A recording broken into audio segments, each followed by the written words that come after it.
بسم اللہ الرحمن الرحیم۔ شہر کی گلیاں اس دن خاصی پرنور تھیں۔ بازار میں ریڑھی بان اپنی پکار لگاتے، دکانوں پر گاہکوں کا ہجوم ہوتا، کہیں بچے کھیل کود میں مگن تھے اور کہیں عورتیں سودا سلف خریدنے میں۔ فضا میں ایک شور سا تھا، مگر اس شور کے بیچ بھی ایک عجیب سکون جھلک رہا تھا۔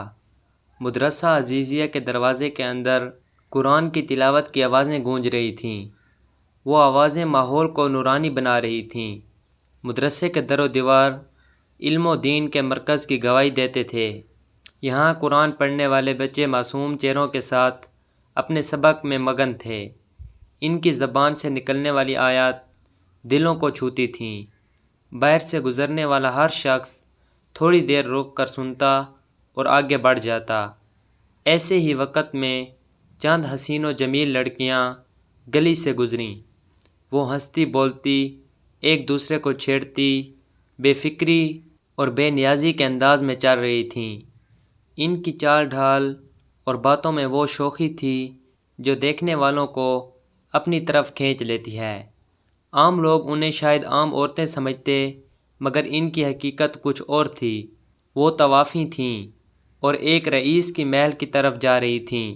مدرسہ عزیزیہ کے دروازے پر حضرت شاہ محمد اسماعیل رحمۃ اللہ علیہ تشریف فرما تھے۔ آپ دین کے روشن چراغ اور تقویٰ و پرہیزگاری کے پیکر تھے۔ آپ کی آنکھوں میں نور، پیشانی پر عبادت کی جھلک اور دل میں امت کے لیے درد تھا۔ جب وہ لڑکیاں گزریں، حضرت رحمۃ اللہ علیہ کی نظر ان پر پڑی۔ یہ نظر عام نظر نہ تھی، اس میں ایک درویش کی گہرائی اور ایک اللہ والے کی بصیرت تھی۔ حضرت رحمۃ اللہ علیہ نے اپنے ساتھیوں سے پوچھا، یہ کون ہیں؟ ساتھیوں نے ذرا جھجکتے ہوئے جواب دیا، حضرت یہ طوافی ہیں اور کسی ناچ رنگ کی محفل کو جا رہی ہیں۔ یہ جواب سنتے ہی حضرت نے آسمان کی طرف نظر اٹھائی، پھر زمین کی طرف دیکھا اور ہلکی مسکراہٹ کے ساتھ فرمایا، اللہ نے کیا حسن و جمال عطا کیا ہے، کاش یہ حسن عبادت و بندگی میں لگتا اور یہ ناز و ادا شوہر کے لیے مخصوص ہوتے۔ افسوس یہ سب کسی ناچ رنگ کی محفل کی زینت بن رہا ہے۔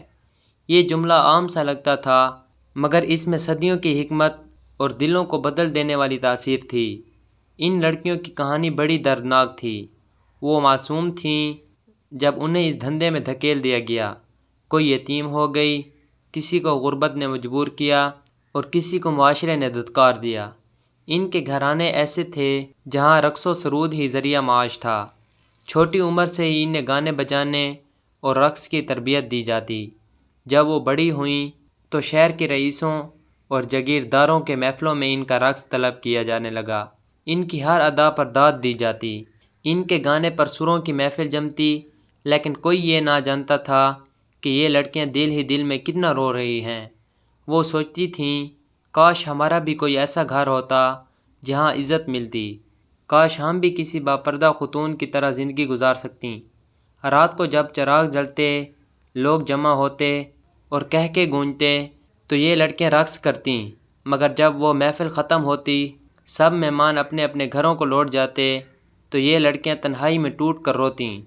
وہ آئینے میں اپنے چہرے کو دیکھتیں اور سوچتیں، یہ حسن کس کام کا، یہ آنکھیں کیوں نم ہیں، یہ مسکراہٹ جھوٹی کیوں لگتی ہے۔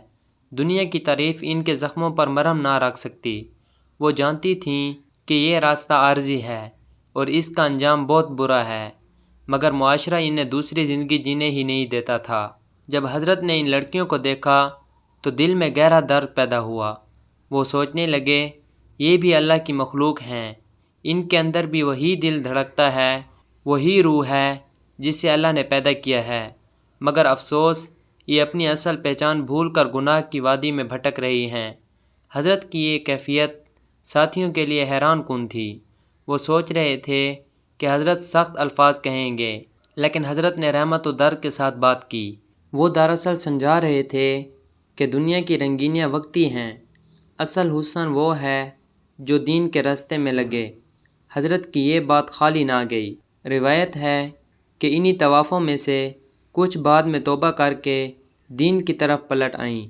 ان کے دل پر حضرت کی نظر کا ایسا اثر ہوا کہ وہ محفلوں کی زینت چھوڑ کر اللہ کی رضا کی تلاش میں نکل پڑیں۔ یہ اللہ والوں کی خاصیت ہے کہ وہ ایک جملے سے زندگیوں کو بدل دیتے ہیں۔ ہم اپنی زندگی، اپنا وقت، اپنی طاقت اور اپنا حسن کہاں صرف کر رہے ہیں؟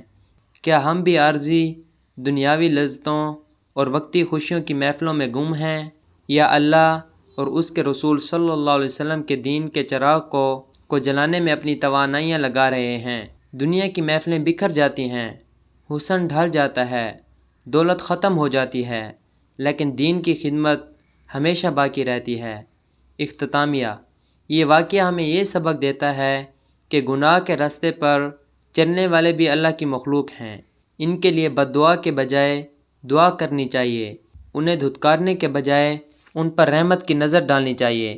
حضرت شاہ اسماعیل کی نظر اور ان کا جملہ صدیوں بعد بھی ہمیں یہی پیغام دیتا ہے کہ اصل حسن وہ ہے جو اللہ کی رضا کے لیے ہو۔